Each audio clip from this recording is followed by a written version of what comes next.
another edition of B2B, Back to Books with the M6P. I'm Jared. We got Darren, Kevin, and John, and we're going to be taking a look at Secret Invasion today, the Marvel crossover featuring the Skrulls. Real quick, we're also sponsored by themarvelousbox.com, michaelwebsolutions.com. You can check us out on the m6p.com, Facebook, Instagram, Twitter, YouTube. Just want to get that all out of the way. Anything with the M6P, check us out there. And without further ado, we want to get right into this with Secret Invasion. So Darren, why don't you kick us off, man?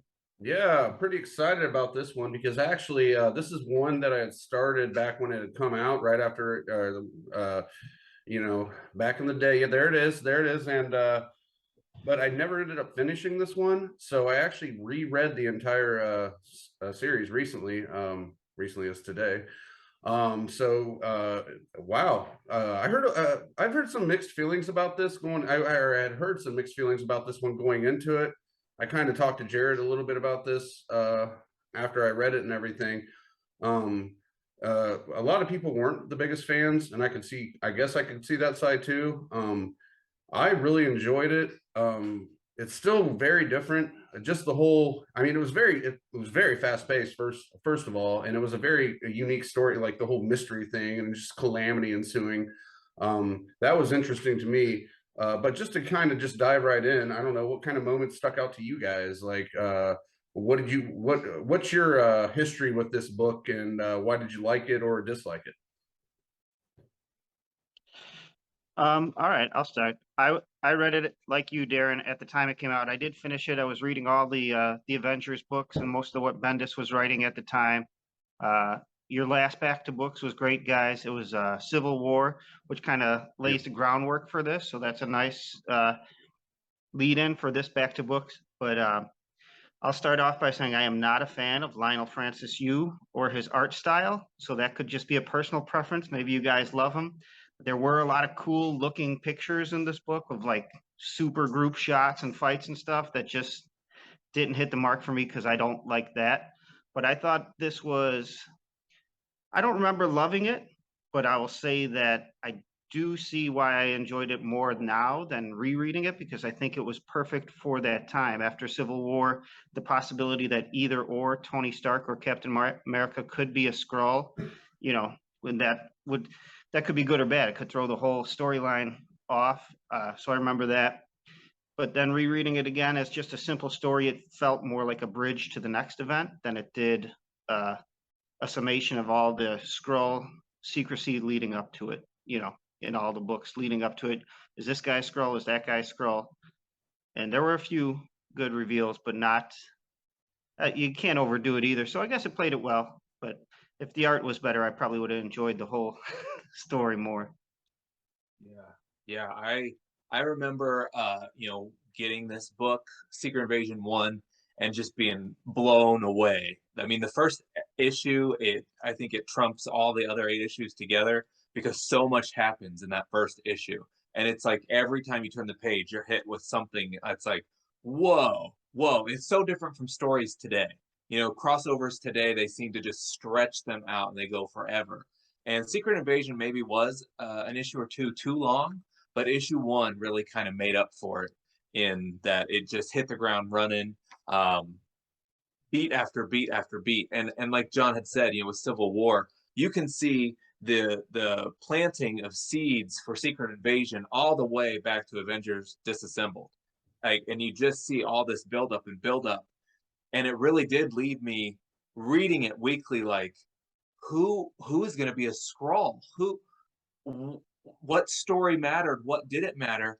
And I think that coupled with the way that they advertised it was just genius. They had like these 10 Marvel characters, and they were all regular face, and then there was a Skrull one, and it said, "Who do you trust?" And there were ads of kids in parks with like this regular girl and then a Skrull girl, and they're like on the swing, and they're just making it like trying to assimilate this into a real world event, not just some comic book event. And that just kind of blew me away, the way that they marketed this. You don't see that kind of stuff anymore. So Secret Invasion is definitely one of my top books. I very much enjoyed it. don't really love or hate it. I like it. I'm kind of the opposite of John, where for me it is the art that really sells it. I really do enjoy the art. In fact, I made a note about the very last panels or the last page on the very first issue. It's some of my favorite comic book art. It's where Hank Pym reveals who he is and shoots Mr. Fantastic. I love that page. I love the art, like what he does to Mr. Fantastic. I just think that's cool. But yeah, I remember reading this when it came out. I was reading the books weekly. I remember the big shock of because I was big into the New Avengers. Yeah, that's it. I remember the big shock in the New Avengers whenever it turned out that Elektra was a Skrull. I mean, I was really like big into it at the time. Like I was really invested. Looking back at it now, it's kind of weak who turned out to be a Skrull, in my opinion. But I understand you can't. I mean, like you can't undo 50 years of continuity. You know, I mean, Marvel ended up doing that later on, but and I think they did it like right around this time with the No More with that Spider-Man storyline. What was the No More? What was the one where he One More Day? One More Day. That's it. Yeah, that one. But yeah, no, I didn't. I don't hate it. I did enjoy rereading it. But I don't. It's not one of my top tie-ins, especially not from that period in time. Wow. Mixed across the room here. But that's What did you think, Darren? Oh, well, I already said it, didn't I? Oh, I thought maybe Yeah. I thought maybe you had more to add. No, not too much. I'll just show this real quick. So this was the ad that really kind of like, wow, what is Marvel doing? This is cool. all right.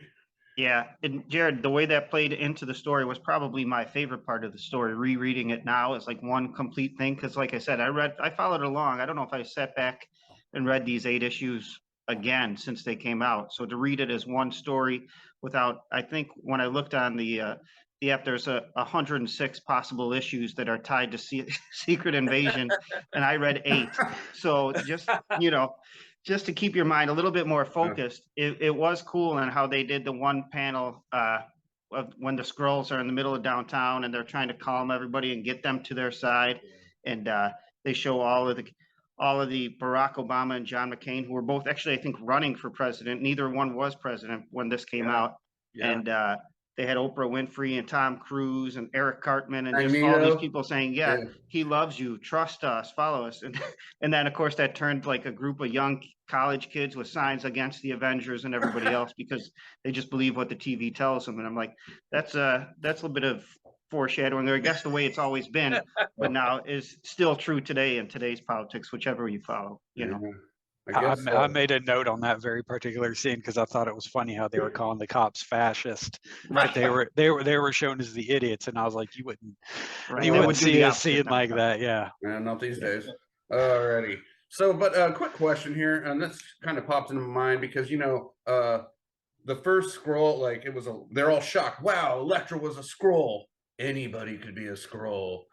So I didn't see Daredevil too much until like at the end, he was in one of the panels or something, smiling and stuff. And I was like, hold on. So Strange as Magic can't figure out who a Skrull is. Reed Richards, the smartest man in the world, can't figure out who a Skrull is.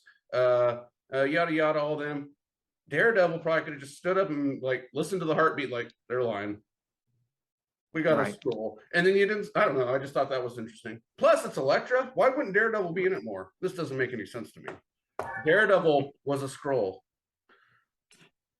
But then I guess he still is because we never figured it out. He probably wasn't smiling. I think that was Yu's artwork where everybody grimacing looks like they're smiling. I like the art, but I will give him that. I think Reed Richards could figure it out. That's why the Skrulls had to take him out. Yeah, that's why they took him out. Yeah, I think I probably played the Switzerland between John and McVicker in that there were times I thought Lionel Yu's art was great, and there were other times I was like, just spend maybe 5 more minutes on it. Just Yeah. or relax a little bit. Like I think his work for me ever since I remember when he started in Wolverine back in the 90s when he first debuted, and every book was either like, wow, this is great, or wow, well, he should have just, there is fat in between the muscle and the bone, and you have to draw a character with that fat. Everybody can't be like so emaciated. But yeah, it's really kind of hit and miss. Some of those splash pages, I'm with John. Like those could have been poster worthy. But then I'm with McVicker too. Like some of those are, wow, those are poster worthy. But he never really kind of balanced it, I thought. Yeah, that's a good way to put it. I guess I'm kind of torn too. Like, and I see the point. For me, like, I think can't say his name right, so I'm not gonna even try. But the artist kind of like got me like, what's going on here is like, it was always back to the scrolls, especially some of the close-ups on the scrolls and some of those panels. I was just like, did you just give up? Because you're putting a lot more detail in the Avengers and things like that. And that's just cool because he did them amazing. But on some of like, even some of the minor characters, I just kind of felt like, and that probably happens with a lot of artists. I mean, yeah, they have their favorites too and things like that. But yeah, just felt like you got a little lazy on some of the scrolls. I don't know. I might be off on that, but I'm torn. I like some of it, and I did not like the scrolls. No, I'm joking. Some of the scroll stuff was really good.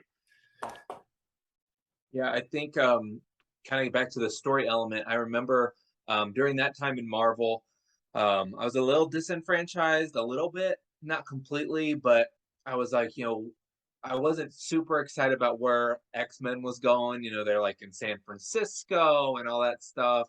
And Storm had just left, and she was, with Black Panther, and the Avengers were being written by Bendis, so I was like, they don't usually act like this. This is all weird.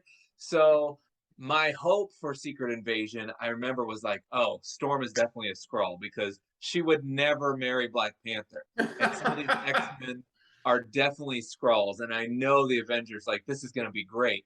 So with what everyone else had said too, it's like, oh, Elektra and Jarvis and Spider-Woman and Invisible Woman and Mockingbird, like, oh, okay. What about Storm? Did you just not detect that Storm was one? I'm still holding out.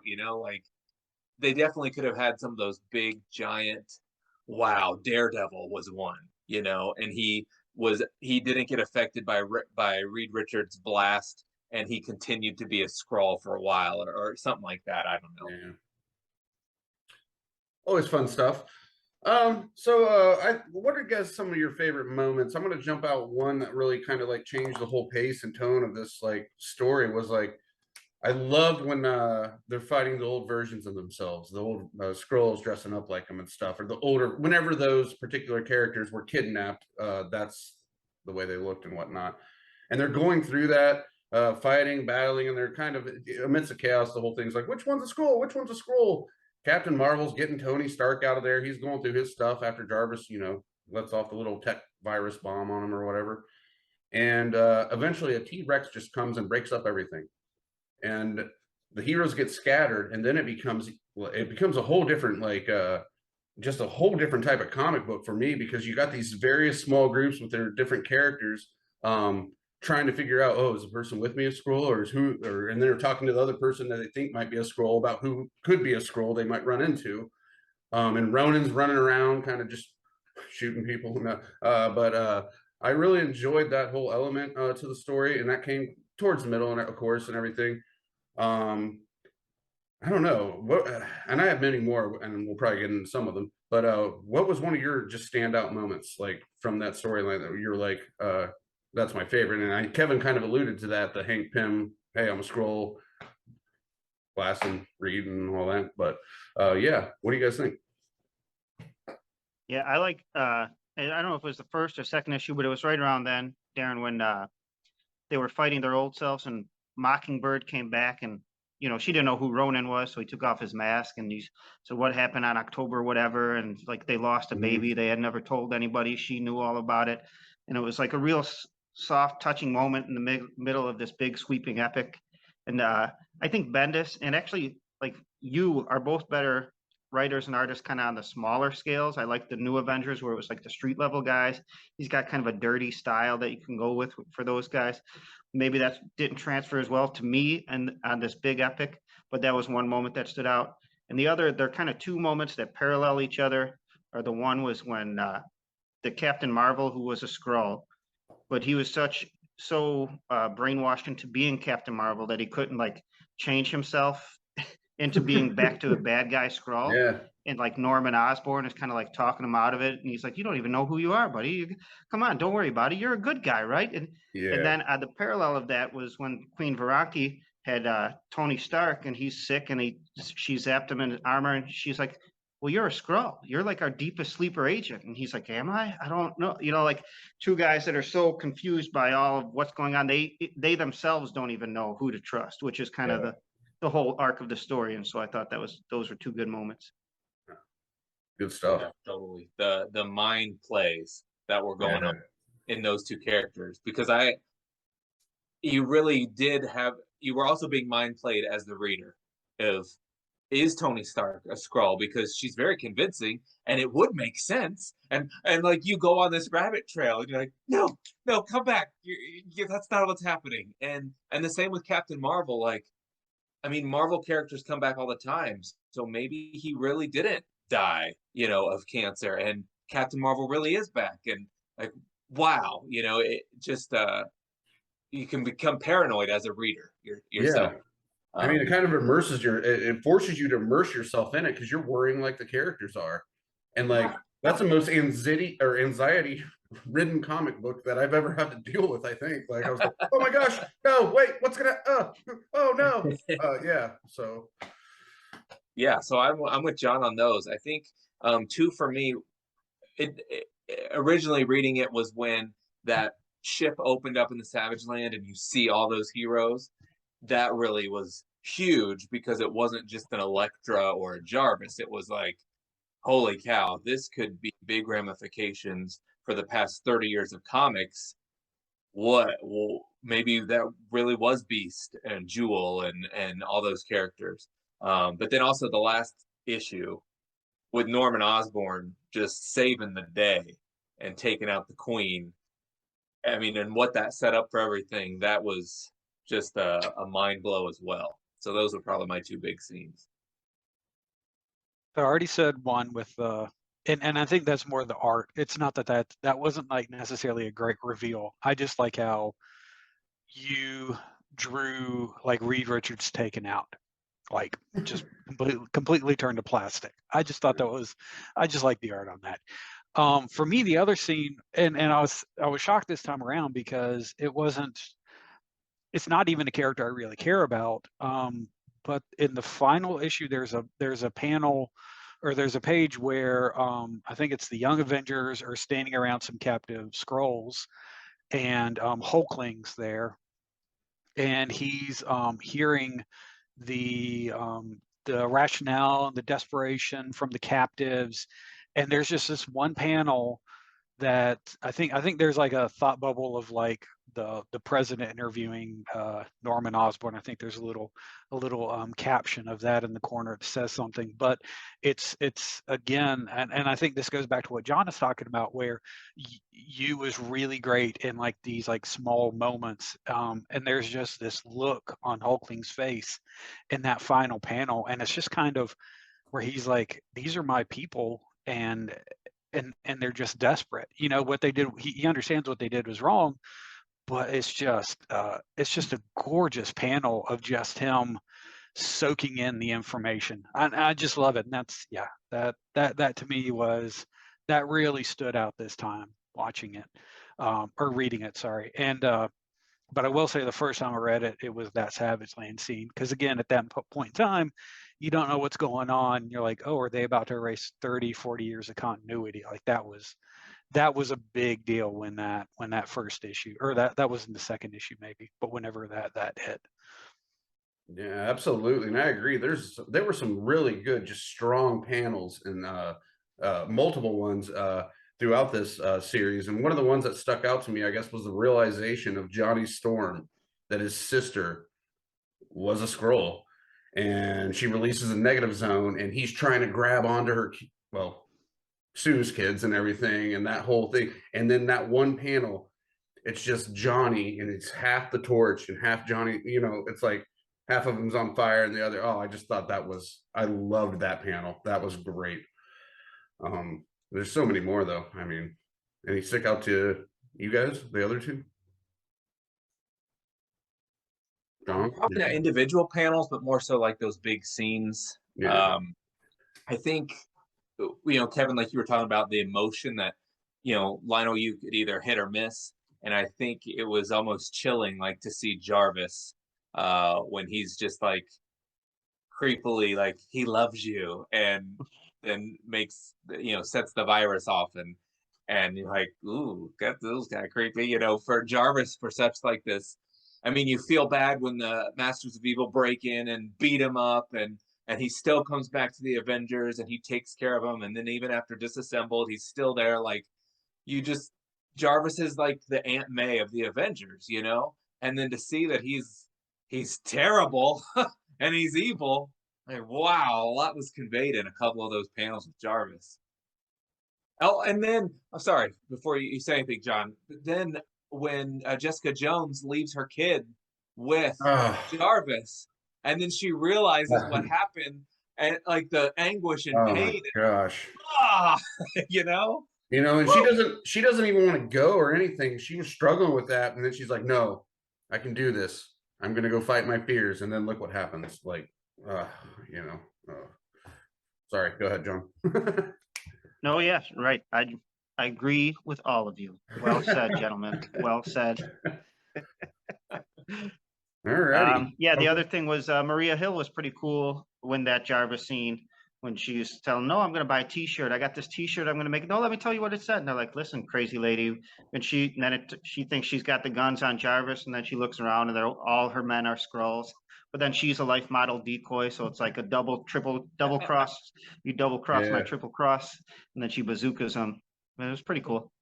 There's some spy stuff. I think that I don't know if we're going to talk about this, but I know there's a television program, I believe, coming up with the same name. Secret Invasion. No, go ahead, dive into it. And it'll be interesting to hear any theories you guys might have.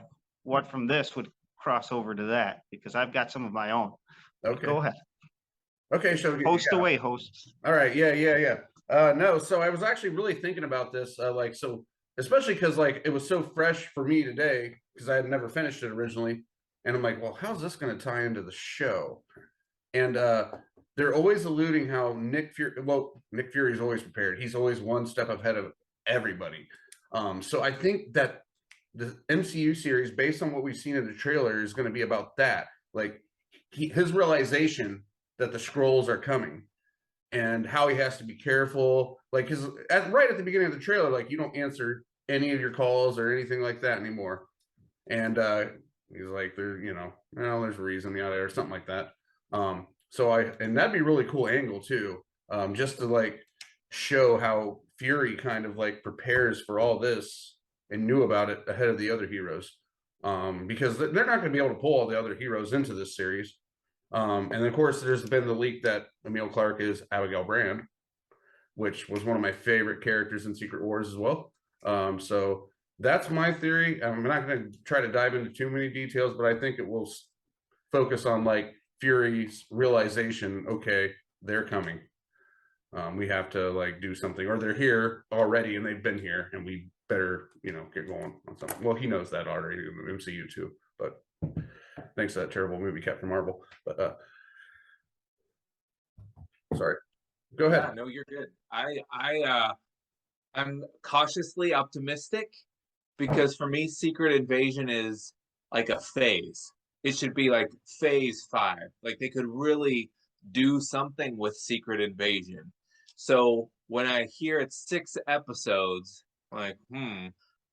will there be these huge ramifications afterwards? Or is it really going to be a contained, in 6 episodes, there was a Skrull invasion and we figured it out and life goes on. I don't know. There's been talk that it's going to take place during the blip, during the 5 years, that's when the heroes were gone and the Skrulls are going to be on Earth. And so we're going to find out more of what happened during that time. You know, it's all rumor. You know, we don't really know a ton of information, but that is one thing that they've said is going to happen.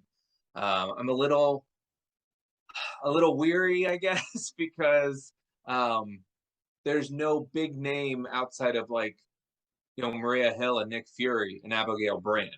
So is the Secret Invasion going to be really that big if, you know, Falcon and Scarlet Witch and Spider-Man are part of it? How is this going to be? So I don't know. I'm very cautiously optimistic, I guess. Yeah, I think the secret is going to be way more secret of a secret invasion. They're not going to invade downtown New York, or maybe they will, but I think it'll be a spy television show. I think that they will replace some of the characters from the movies, but maybe keep some of the plot points. Like, I think Sharon Carter is going to be a Skrull, and I originally thought she would be like the Spider-Woman queen, but now I'm cheating because I'm just basing this on the casting. There's some Oscar-winning actresses, and her name escapes me. She played a queen in something else, and she will probably play the Queen Skrull. But maybe Sharon Carter, because she's not billed, maybe she'll be like the Elektra, like she's running Madripoor now, so she's kind of a villain. So if something happens where they encounter her, kill her, she turns into a Skrull. She's been working with Nick Fury before. That sets the whole thing off. And then I think it'll end. This is my theory now. So you're recording this with Val from the Thunderbolts. Elaine, her character, is going to be the Norman Osborn.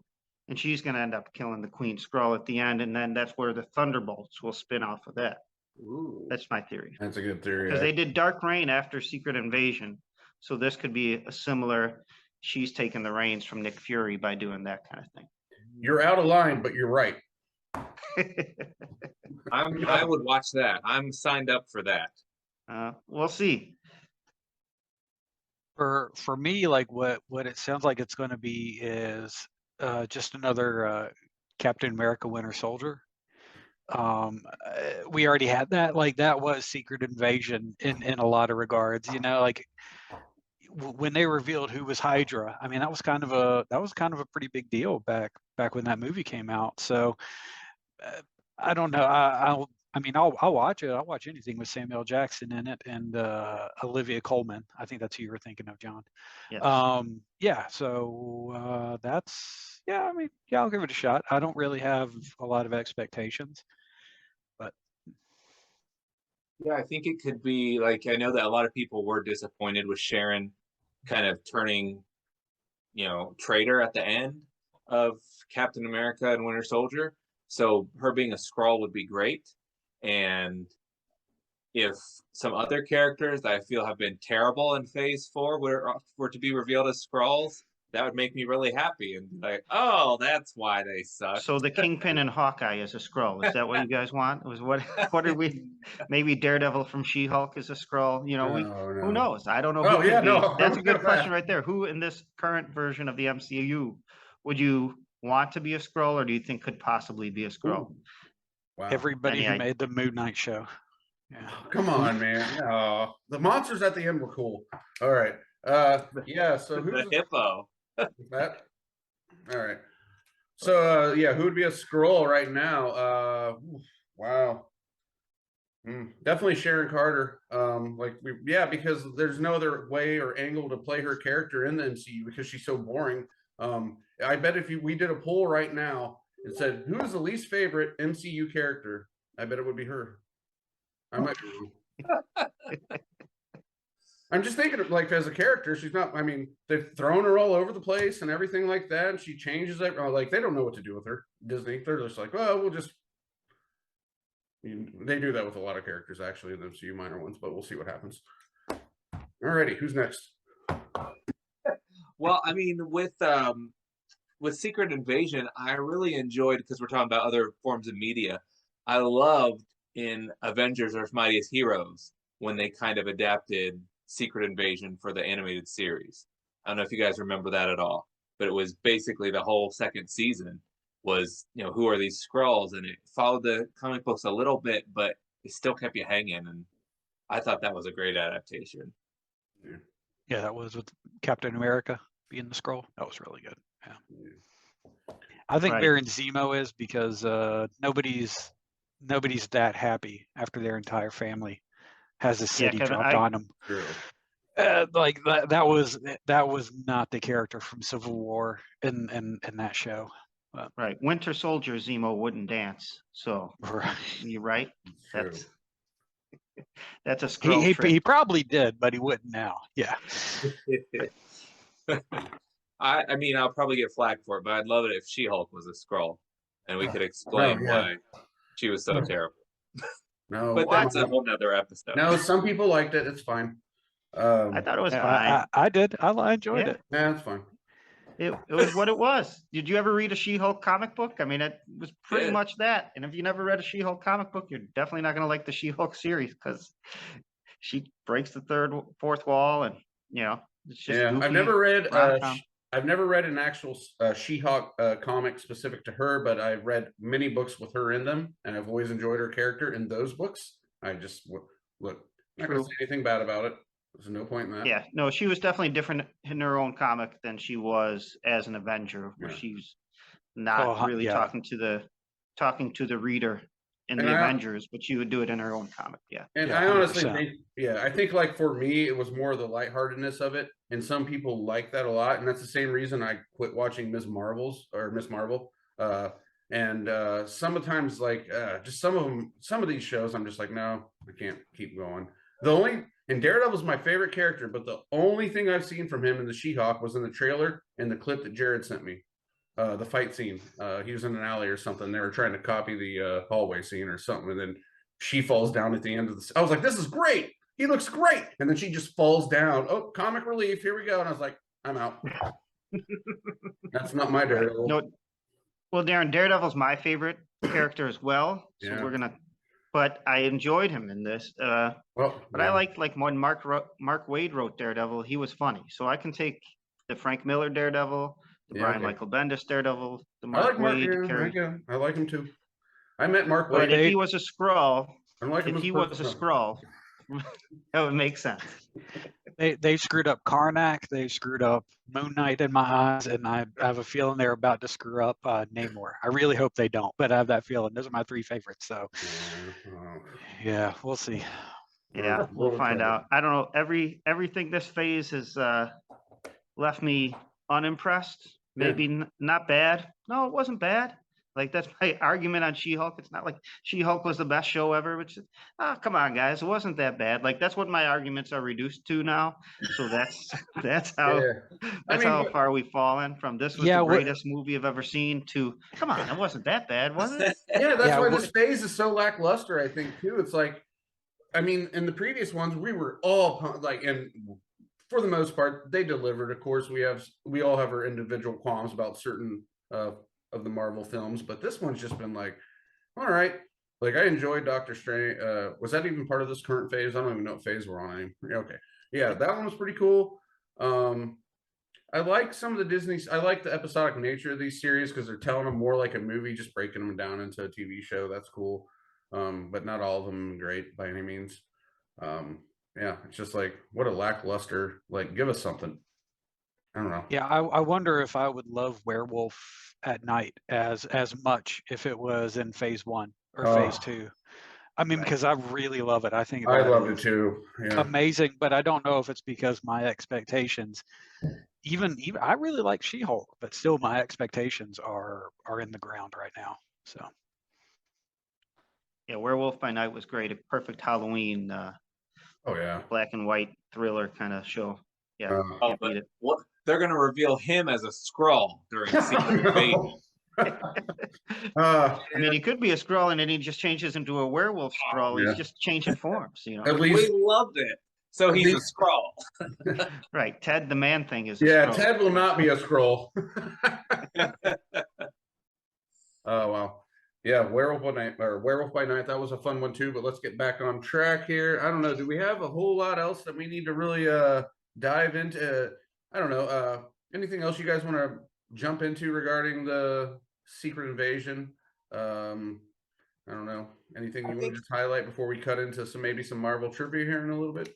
I yeah. have a The other couple thing. things, but I don't Go, know if the Kevin. time. I don't know if the time's going to run out. But All right, We let's can cut make it. more. I do want to hear Kevin's thoughts on Dum Dum Dugan though, Oh, because Yeah, I was let's. promised that I would Yeah. be hearing those thoughts. all right, we good? Okay, so I had two quick things that kind of bothered me in the series. So we talked a lot about what we liked. A few of you, I think, didn't like the art as much. So one thing that really bothered me, so the series I have the trade off of Comixology. That's what I was reading. And at the beginning of it, it has a 7-page prologue that I think was an online exclusive back in the day, written by It's Bendis. It's in there too. Yep. So like Dugan's at a bar, Dum Dum Dugan's at a bar, and some people are talking smack, and he gets mad because they say if Nick Fury was around, Captain America never would have been killed. And so he goes back to his houseboat, which I thought was actually kind of funny that Dugan lives in a houseboat. And the contestant Valentina shows up. And she ends up revealing that she's a Skrull. She pops some wolvie claws and she stabs him. It looks like they cut it short because like she just stabs him, and then later on it shows him with like a black eye and some of his teeth missing, and he's bleeding out of his mouth. But anyways, like she pretty much kills him. Like she stabs him right about where his heart is. And then she turns into Dugan, and that's the version that goes up to the sword station. It's great. It's fine. But then all of a sudden in the final issue, in the final issue, we see when Iron Man rescues all the people that were captive, Dugan and Valentina are there. So it makes sense that Valentina is there, but we just saw Dugan get killed at the very beginning of this series. So did the Skrull, was he under super deep cover that nobody knew who he was? And that just kind of, I know it was an online version, but the fact that they included it in the trade, I think ended up like really kind of like throwing me. I'm like, no, wait a minute, we actually saw him die. I mean, none of this matter because Original Sin shows that he was actually an LMD since like 1966. So none of this matters at all because that storyline ruined everything. But yeah. Well, Kevin, if I could try to win a no prize from you, like by Go for it, explaining what please. was wrong. Do you guys remember the no prizes in the letters page? You find something wrong in the comic. Anyways, obviously they needed to keep Dum Dum Dugan alive because they needed to keep all the, even though he has no powers, but whatever, just for his brain. Like that's why they had to keep all those people on the ship. So as soon as he was left to die, but then the Skrulls came down, collected his body, kept it alive because they have more advanced technology than us, and then kept it in that ship until the end of the last issue. I'm pretty sure that's what happened if I'm reading between the lines. You're probably right, and that does take reading between the lines, which I don't like. But yeah, Bendis can decompress everything, but he can't actually he can't fill in plot holes. No, yeah. There were a few Yeah. times when I'm like, the timing doesn't add up because when were they taken? When was he a Skrull? And if he was a Skrull, I can't remember exactly the instances, but a few times I was catching as I'm reading, well, this doesn't make sense. He couldn't have been a Skrull then if this happened after the fact, and then he was with this. So the continuity of who's a Skrull at one time was always left in mystery and never fully explained, probably for good reason, because things like that happen. Right. I feel like with such an eclectic group of Marvel Comics has to have somebody hired or a team to watch continuity with so many different titles. I feel like this could have been an honest mistake, like because they have so many different branch offs and they're all supposed to tie in. It's so simple, especially when you're writing about fantasy stuff, to make a mistake. I mean, yeah, that's just something. I mean, can you imagine trying to hey, you get to write for Marvel. Here's your character. Make sure you don't mess up anything else anybody else has written for the past 60, 70 plus years, or 80 or whatever. Yeah. Wow. Well, I remember back when you could actually still talk to comic book creators on Tumblr. Like they were all on there, and you could go on there and talk to them back in the early days of it.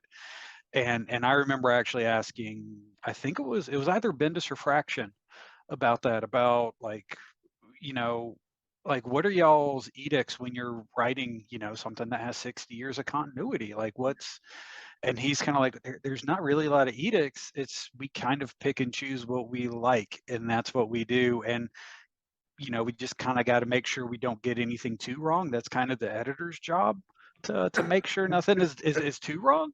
You know, they're given stacks of the old trades, like they read the major storylines, and that's kind of their, you know, the really major stuff that's kept in trade. That's kind of what they have to keep, continuity wise. But other than that, I don't think they really care.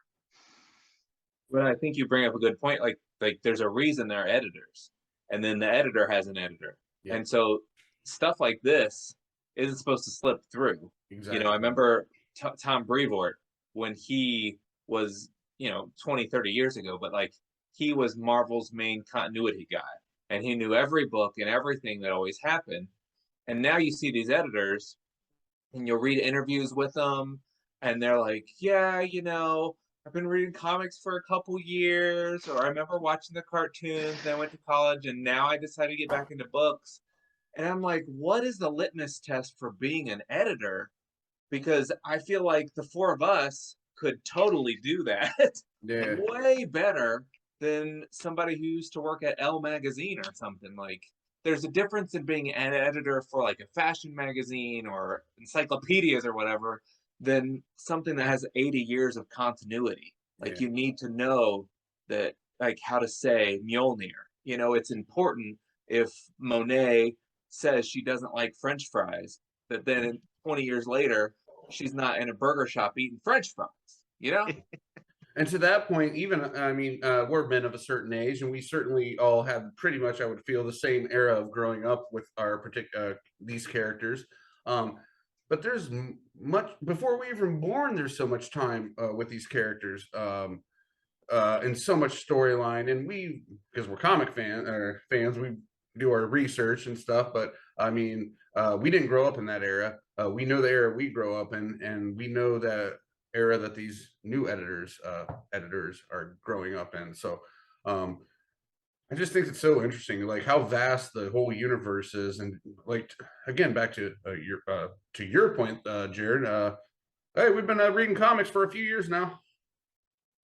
We're gonna go ahead and just run the show or dictate the show or tell the guys, because most of the guys, even today, who want to be writers or the artists, are probably very passionate about it, and those are the guys that have the creativity to, which we grew up loving and stuff.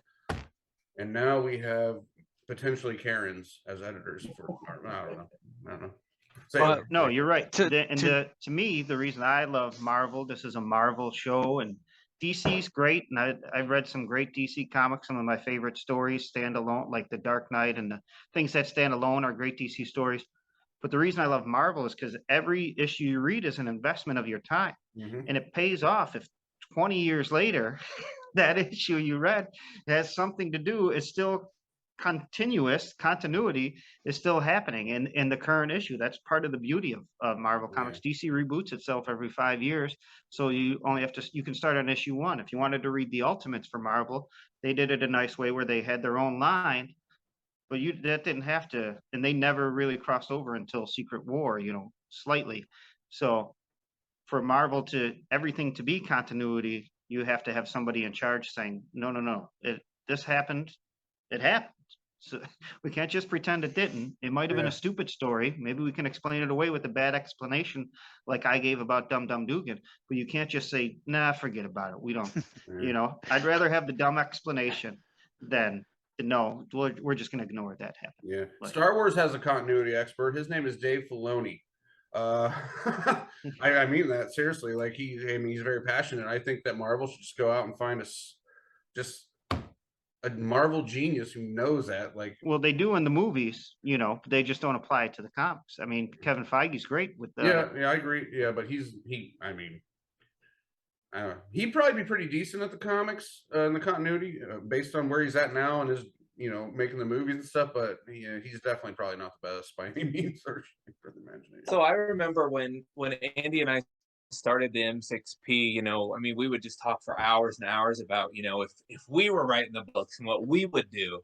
And I had said, you know, now that we have something like the M6P, you know, if I were on a Daredevil book, or I was on Inhumans, or whatever book that I got given, I think I would have this kind of Illuminati of guys from the M6P, or people that I know, that would be comfortable with saying, yeah, we'll give you all of our information and we'll help you when you have questions, and we won't send, you know, spoilers out to comic book websites, but like, you would have that collective group to be like, I'm pretty sure this is what happened, but do you know anything different?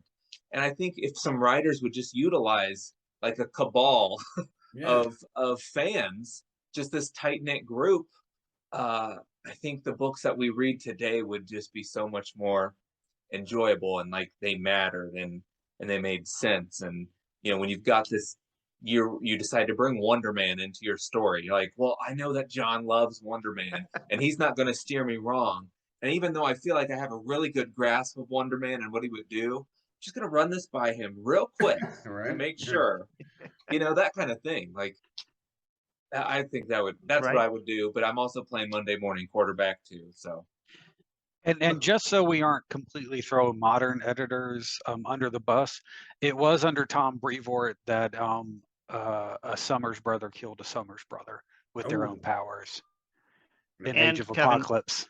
well, but Oh. that was an alternate So timeline. Alternate timeline. no, because they even came out Oh. with a reprint later on where I can't remember if it was Havoc killed Scott or Scott killed Havoc, but the reprint later on that came out, like it was like the second printing, they had a gun in their hand instead of using their powers.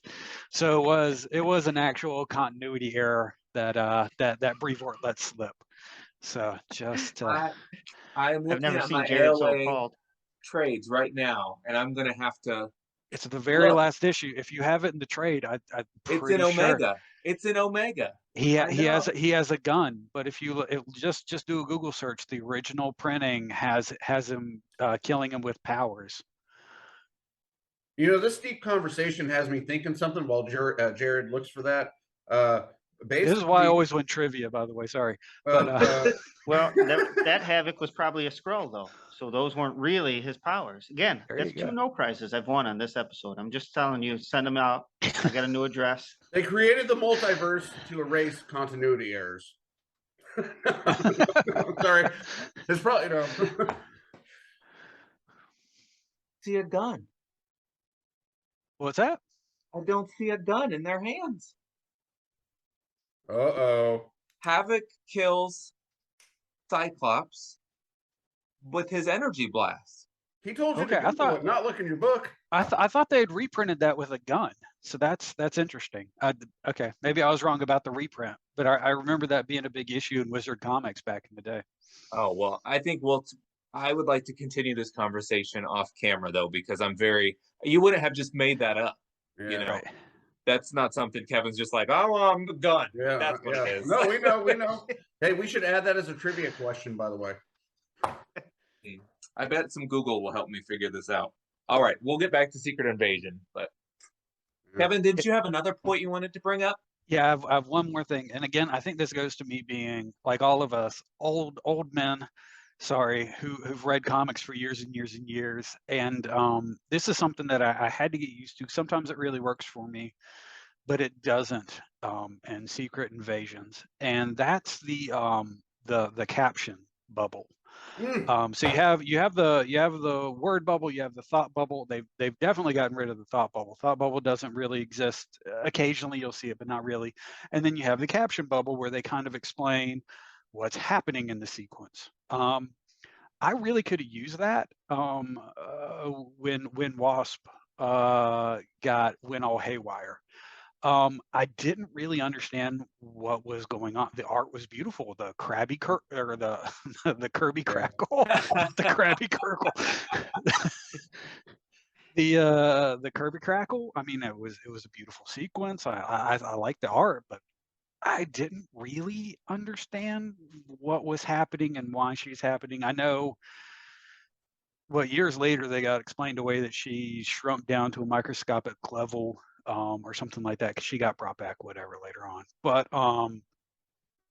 I realized in that moment that I'm really missing sometimes the captions, I think I think a lot of modern comic book writers think that that was either a lazy way to write a story, and I think a lot of times when the artist and the writer are really in sync, you don't need it, because there are some great comic books out there that don't use it. But sometimes you do, and especially when you're doing these big events and everybody's under the pressure and under the gun, maybe just slip a few in here or there to kind of, expand your story, to fill in some of the gaps that may not be super clear. I think a lot of the times the writers and both the artists are so enveloped in the script, everything's really obvious to them. And I think they forget that the readers, like, we're not reading the script. We don't know what you're trying to actually convey. So that was something that came across in this book. I think it was Bendis's time especially really brought this to the forefront, is when it kind of started. It was kind of going away a little bit, but it died when Bendis kind of joined Marvel, or at least took over the New Avengers. And it's a dinosaur. It's an ancient way of doing comics anymore, but I kind of miss it. This made me miss it some. I agree with Kevin's wonderful statement. I will say that I think what they've tried to do is replace it with that full page explanation in the front, and Hickman will do it right in the middle of his books, where they'll just give you 2 pages of that explanation. But Bendis, Hickman could write a novel and I wouldn't understand what's going on. So that's he needs it, and I'm fine with that. Right, and he's great if you read them all together. But when you're trying to remember what happened a month ago and read the book this month, it's nearly impossible. But the trades are much better for Hickman. But so, like, I didn't know what was happening with the Wasp either until I read that happened at the end of issue 7. And then I read the foreword on issue 8, and it explained it in the words in the prologue.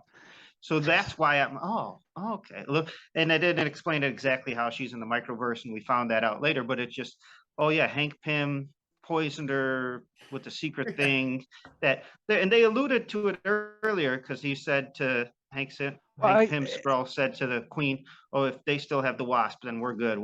That's our end game. Don't worry about it. So no, I got that. I saw those panels where the Wasp was, Wasp or Yellow Jacket was handing it off to Wasp, what was going on. But I didn't really understand what was actually happening to her that was affecting everybody else. Right. That's what you get the whole thing with Norman. She's like a bio bomb or something, right? She becomes a bio bomb essentially, and like all of a sudden there's black spots forming all over them, and they all look the at crabby me, Kirkle. Thor's like, I'm sorry, basically I got to go do this. And Norman is saying everybody's puking their guts out when he's talking to the president. You have that caption overlaying it, but like, I don't really know what's going on, and it's just does Bendis not even really know what's going on? Like, is that what's actually happening here? I'm just glad. Possibility. Yeah, I'm just glad Thor did finally show up, the real Thor, and stop the Wasp bomb, because that would have killed them all. Like, and then, but she's a core character, and then he's just like, I will avenge, or was it like, I will avenge you, thou Jane, or something like that, as he's taken her away, and she's toast, pretty much, and she was the Wasp is she came up with the name for the Avengers, correct? In the original, like, that was her, right? Yes. Yeah. And actually, after this, remember in the Mighty Avengers, Hank Pym took the name of the Wasp. When he came back, the Hank Pym came back, and he was the Wasp, one of his many characters. But back to Kevin's point, I'll say I remember reading articles back in the day with like Frank Miller, and then if you go back and read those Daredevils, he said, write every single issue you write like it's some kid or 45-year-old man picking up a comic book for the first time, and he doesn't know anything about these things. And every issue of Daredevil he wrote has a little captions and little word bubbles about how he was blinded as a kid and how he has these heightened senses now, and he was trained by a ninja. Like, it's just like on the first 3 pages of every issue that he's writing, you get a little bit of Daredevil's origin. So you pick up any issue along the way randomly, you can kind of follow along. And now, like this, the 8-issue series we're talking about has 100 other issues you have to read if you really want to, although most of them don't have anything to do with it. But if you wanted to get a full story, you could read 106 issues and then you'd have the full Yeah, story. half of those were written by Bendis, so you still have to read a lot. But yeah, and I mean, like the other thing, I missed that little asterisk, and at the bottom of the Yes. page, it would tell you, hey, if you want to learn Oh, more, go man. read this issue. Like as a kid, like those Yeah. were the ones I would hunt for in the back issues. Yeah. Right there. Right. I guess you got to do a bunch of research now. I don't know how kids figure that out. I mean, I don't think kids read comics. They're too busy with their No. TikToks and crap. But Yeah. But it would I be don't get smarter. it. The asterisk would be a good business decision because then guys could go back and buy them if they're reading digitally. They could be like, "Oh, that happened in issue 200. Let me go spend $5 on that one." You know, it's not the back issue bins where only the store owners were making money. Now Marvel can actually make their own money on all their digital stuff. Or if you have the app, I don't know. Yeah. And it'd have to be like the asterisk would say, you know, for more information, look at Daredevil issue 5, volume 17. Right. And because otherwise you have 17 other volumes of Daredevil number 5. You're like, I don't know which Daredevil number 5 this is. But this goes back to our original. You remember who used to put those? Who used to sign those little blurbs? Was the editor of the comic. Yeah. That's who told you what issues to go back and look at to get more information. Oh wow, it all comes Ramblin' full Roy. circle. So, yeah. Been a good show. Jumpin' Jared says, go back to books episode 2 to learn about Yeah. Civil War. Yeah, so I think it's pretty cool that we all decided to, or at least Jared and I, we should talk about Secret Invasion. And I'm glad I actually that was one of the things I wanted to bring up was the tie-in with the MCU, and yeah, we dove already into that, and I think that was a great discussion. I'm actually looking forward to see what happens with that one at least. I'm really excited about that one, so that's a good thing. Does anybody else have anything right offhand? Any last minute things about Secret Invasion? Well, I think it was fun. I think there are some Marvel storylines and crossovers that are just like beat 'em up, punch 'em, all your favorite characters, interesting storyline. And I think for me, Secret Invasion did that. It wasn't perfect. The art wasn't perfect. The writing wasn't perfect. But it was a fun storyline that had been building for like 5 to 10 years. It still had ramifications because then we went into Dark Reign, which was a fantastic time, I thought, to be a fan. So I just really enjoyed that time. There are other crossovers, too many to name, that I'm like, oh, this just isn't fun. This isn't a good time. I want to enjoy myself when I'm reading a comic book and be excited for the following week or the following month to get the next issue. And for me, Secret Invasion checked all those boxes for me. Yeah. Alrighty, and now on to some Marvel trivia.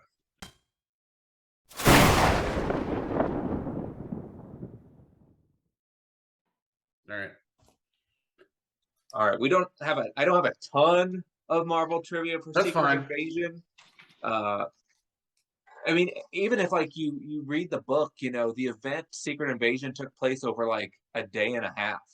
The whole 8 issues are just like the Skrulls show up in New York, they fight them while the others are in the Savage Land. They're like, oh, we should probably head to New York, and then they take them down.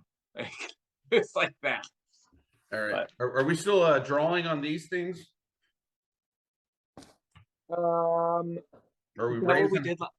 We did true and false last time. Oh, it was a true and false. I'm sorry. That was a separate. Okay. Yeah, that was a. Never mind. All right. True and false. I got like 10 questions. So. Okay. All right. Time for some Secret Invasion Marvel trivia. You just raise your hand, and if I see your hand up first, I call on you. There's no prizes for this. It's just bragging rights. All right. How many issues was Secret Invasion? Darren. 8. Yes. How many tie-in titles were there? For person that's closest to it. Oh. So not issues, but titles. John knows the issues, but not the Everybody, this is an all skate. Everybody gets to guess. Kevin? Well, so are you talking about the miniseries or all the series that included all the story? All the story. So whether it was Okay. a miniseries like Frontline or it crossed over into a main title. So you're going about 21. Okay. You got 21 from Kevin. Darren? I'll go 16. 16. John? I'm going to say 22. Oh, Price is Right. Oh, John got it because Oh, the answer was 30. There were 30. Oh, wow. But how many issues was more like what John had said, like Right. a ton. All right. Oh, right. They were all 3 issues. Go ahead. Yeah, yeah. The promotional tagline for Secret Invasion was John. Embrace change. Kevin. Who do you trust? Which one? Oh, who do you Good. trust? all right. Okay. We'll give it to you. No, we won't. No. All right. The main cover of issue number 1 is an homage to what other cover? Kevin. New Avengers #1. Yes, sir. Who created the device to detect the Skrulls from their evil Darren? Reed Richards. Reed Richards from their earthly counterparts. Which character was the first to be revealed as a Skrull? John. Elektra. Elektra. See, they're not too hard. This one might be hard because this is a tie-in question. Picking up Mjolnir proved this character was not a Skrull.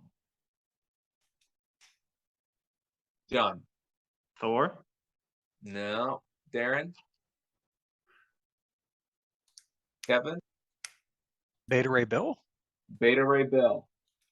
Yes. Sadly, that didn't make the main title because no one cared. But all right. This character could speak Skrull, thus making John. Abigail Brand. Abigail Brand. Okay. This reformed villain was responsible for ending the Secret Invasion. Kevin. Norman Osborn. Norman Osborn. The Skrulls were created by what 2 comic book creators? Kevin. Lee and Kirby. Yes. Last question. The Skrulls made their first appearance in what comic and number? Kevin. Is it The number throws them off. Fantastic Four #3? Close. John. Fantastic Four #2. Fantastic Four #2. Oh, wow. Good job, guys. I love Shortest this. M6P trivia ever, but that's fine because the show ran a little long. All right. But yeah. I don't know if you kept score, but I think I get a third no prize. Oh.